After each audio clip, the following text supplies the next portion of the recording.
Hey everyone, welcome back to another episode of Minute Brothers Garage. Today, and this will be the final video on this. One way or another, we are going to get it done. The brakes are going to get done. So, as you saw in the last video, I didn't really show it on camera, but kind of showed the aftermath of it. We messed up this wheel bearing, the new one, when we were trying to press the hub in. And we had to end up drilling out the wheel speed sensor because it was stuck in the knuckle and all that other good stuff. So we got two new wheel speed sensors, one for both sides, another new bearing for the passenger side. I got this one. It's a new hub. The DriveWorks will not work if you're using the ARP extended lugs. The where the lugs seat into, I can show you over here. Where the lugs seat into down here on the back side or through the base plate, the size is different than factory. So I actually have to take that one back to Advanced and get a refund on it. I went to AutoZone and picked up, not Dorman, what brand was this? Hold on one second. This was a Duralast. So the Duralast brand is the same size as factory. So we already got the old lugs knocked out of the new one. Well, the new ones, whatever. And then the ARPs put into this one. So the Duralast works.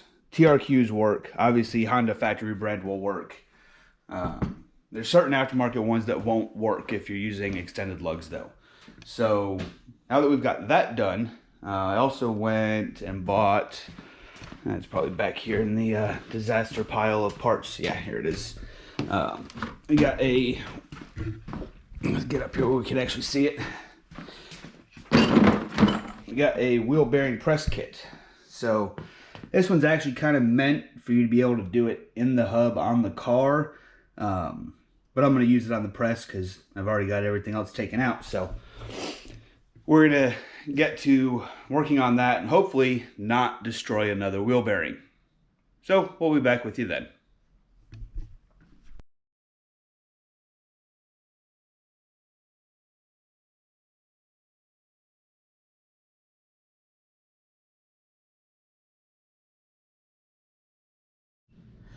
All right.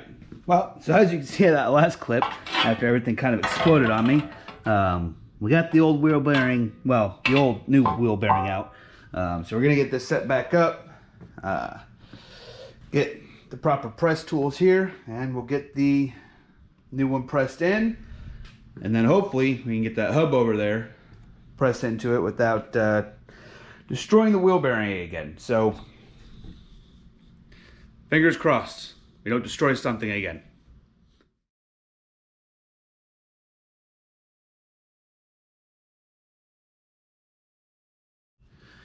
All right, now that we got the wheel bearing pressed in, I get the C-ring in place, which is just a lovely major pain in the butt, but I think we can get her done. Possibly. What's going on here? These ones worked the other day.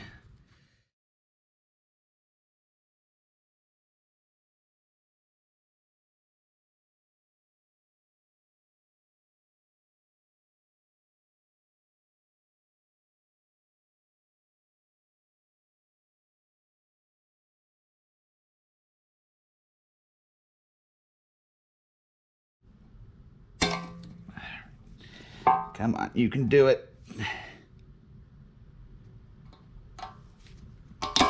There we go. Man, gotta hate these C-rings, but it's in. So now we can get the, oh yeah, already pre-greased. I love it when it's a contained unit. You don't have to press the bearings and grease. Now that this is in, we can get it set back up on the press and get the hub pressed in and hopefully not screw it up this time. So we're gonna get to working on that and we'll be back.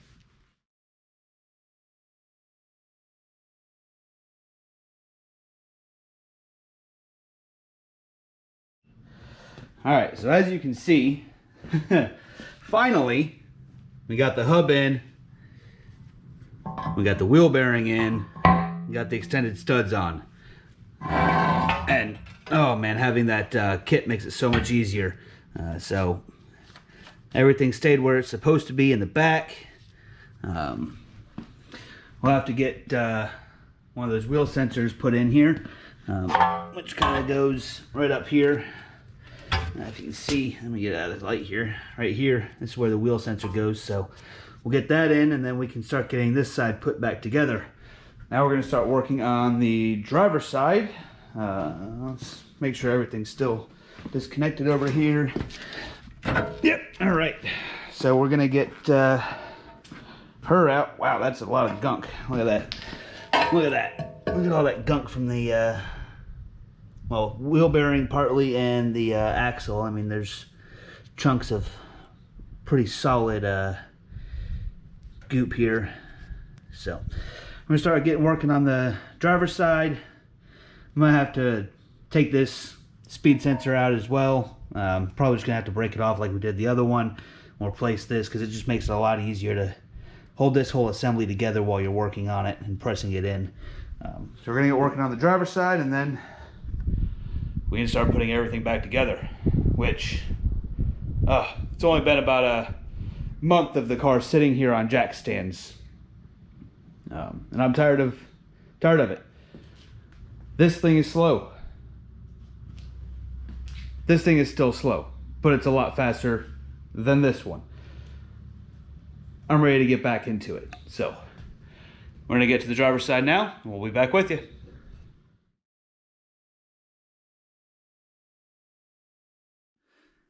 We got the second hub and wheel bearing in now, along with the first one over here. So now we're going to start getting everything back assembled together as far as the hubs go. Get them all back into position, get the bolts for the ball joint done up, get them back up in the coilovers, and then we're going to start doing the brakes.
So we got one side mocked up here. We got the 6mm shim behind, got the rotor on, and we got the caliper on here.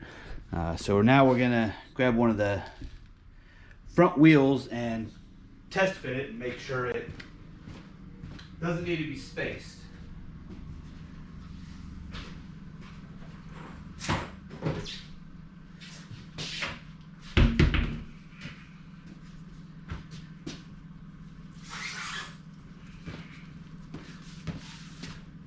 If it does need to be spaced, we do have spacers, so it's not a huge deal.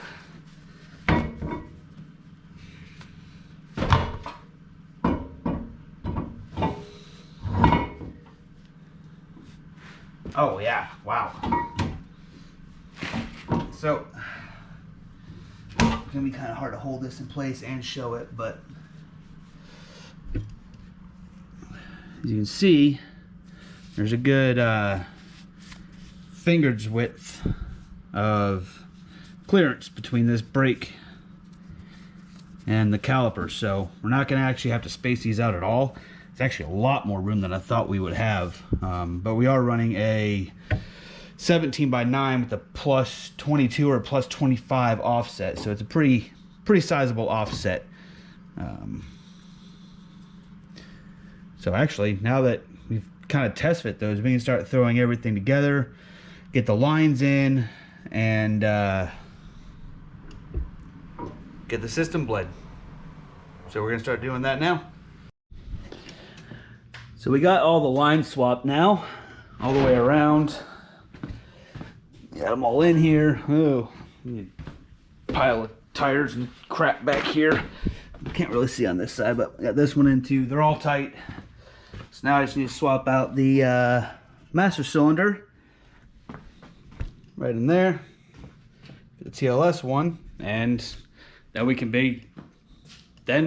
begin bleeding. It's hard to talk sometimes. Right. So we got the new master cylinder in. Apparently the 06 is different from the 07 and up. On the 07 and up with the SI on the US version, these brake fittings here, or brake line fittings, are M12s. The 06 apparently is a M10. So now I have to get new fittings for that, which I've already ordered. They'll be here in a couple days, so when I get here, we'll finish getting this connected, and then we can actually bleed the brakes. Unfortunately, until those fittings get here, we're kind of stuck, so, well, we'll see you in a day or two when those fittings show up. 3 days later. The adapters came in from Amazon, so I got them. You can see right here, it's the these brass pieces.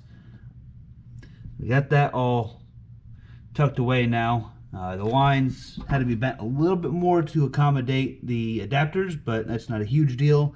They're in there, they're solid now. We got everything tightened up in here. So now we can move on to using this brake bleeder, getting these beautiful bad boys done. So now, like I showed in that last clip, we've got the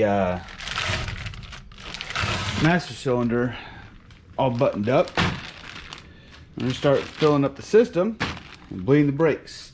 We're going to be running RBF 600 from Motul, which is a .4 racing fluid.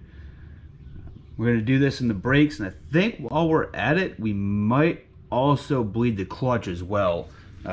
Just because the clutch is kind of inconsistent with its pressure. I think the fluid might be kind of bad. I'm looking in here, see if I can get a decent look of it. Let's open her up. Ooh.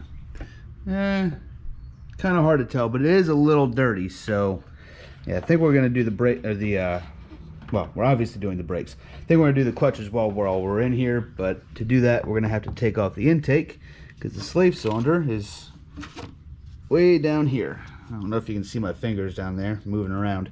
The slave cylinder is down there, so we're going to start the bleeding process now.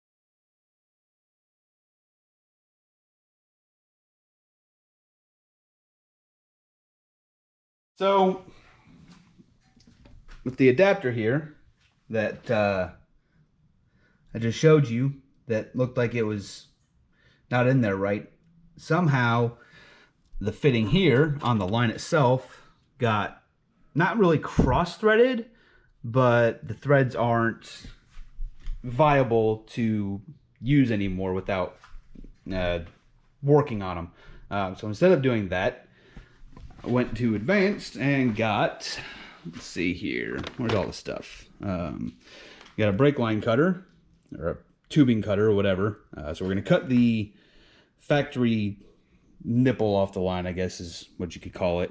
And then we got a new flare kit, and we got new Ooh, that is reflective. We got some new fittings as well. So now we're going to cut the line, put a new fitting on it, and then reflare it so that we can get this done. Man, this job has just been one thing after another, but she's getting done. Tired of not having this car running.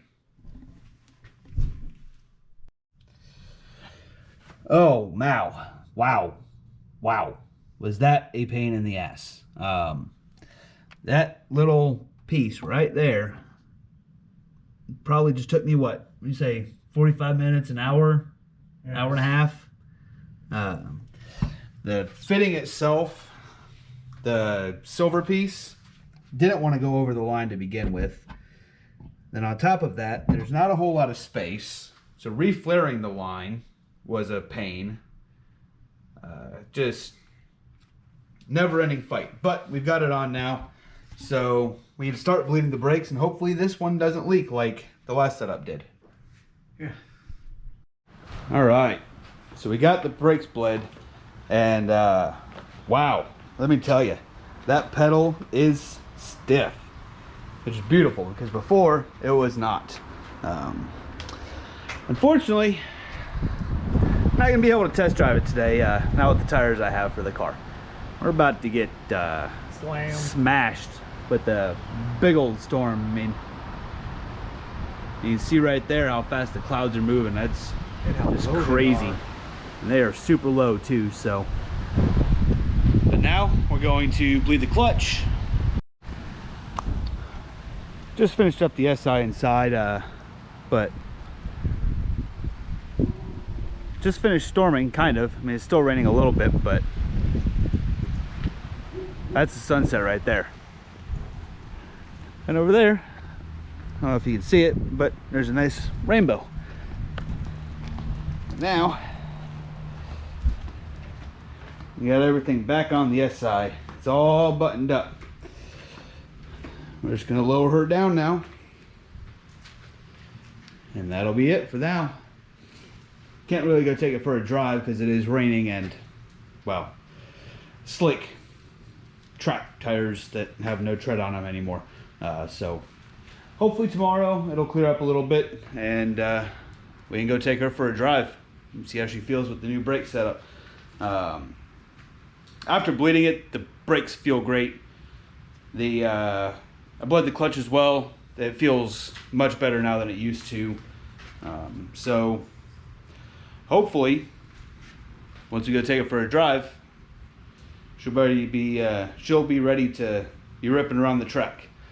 Can't wait. And I do have some new front tires on the way as well. I got some same size 245/40 17s, but I went with the Falcon RT 615K pluses instead of the Federal 595 RSRRs. So depending how I like them on the front, I may get them for the rear as well, but the rear still has good tread on them. It's just the fronts are bald because lots of camber and the drive wheels and the turn wheels, and well. So that last clip was gonna be the end of the video, but I got it up onto the highway today, or well,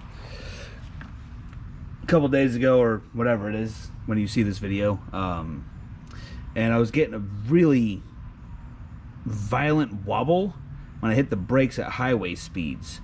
So I brought it back home. I mean, after I got done doing what I was doing, and basically just used the e-brake to stop while I was out.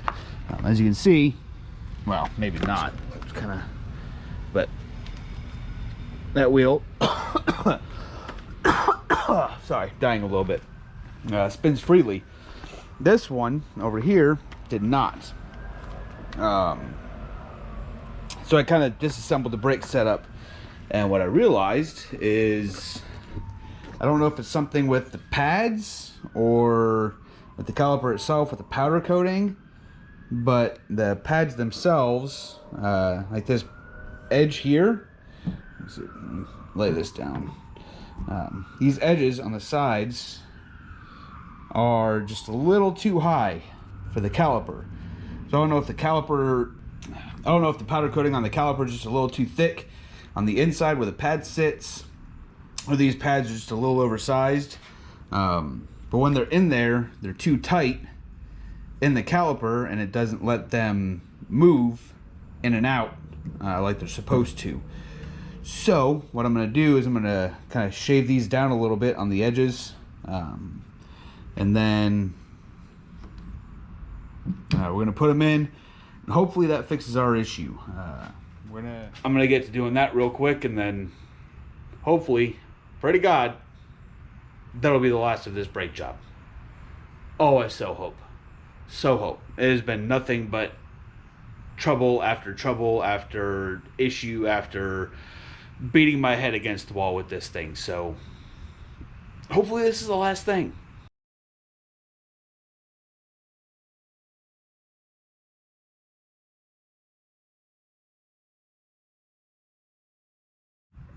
I know it's hard to see since I'm working outside of my garage, but let's see if I can get this in here properly. Oop. Falling.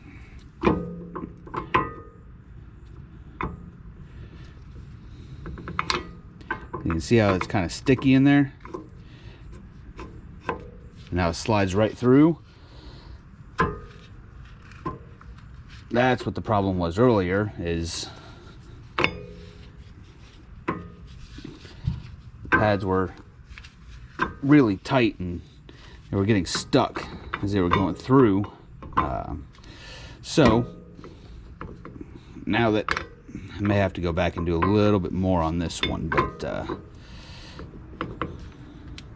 may just kind of be putting it in the wrong angle. There we go. So now they're moving freely like they should. So hopefully there, let's see if I can get you a little bit better angle. There we go. Let's see.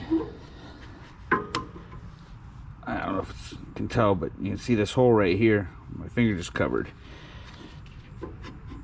Let's see, it slides much more freely now.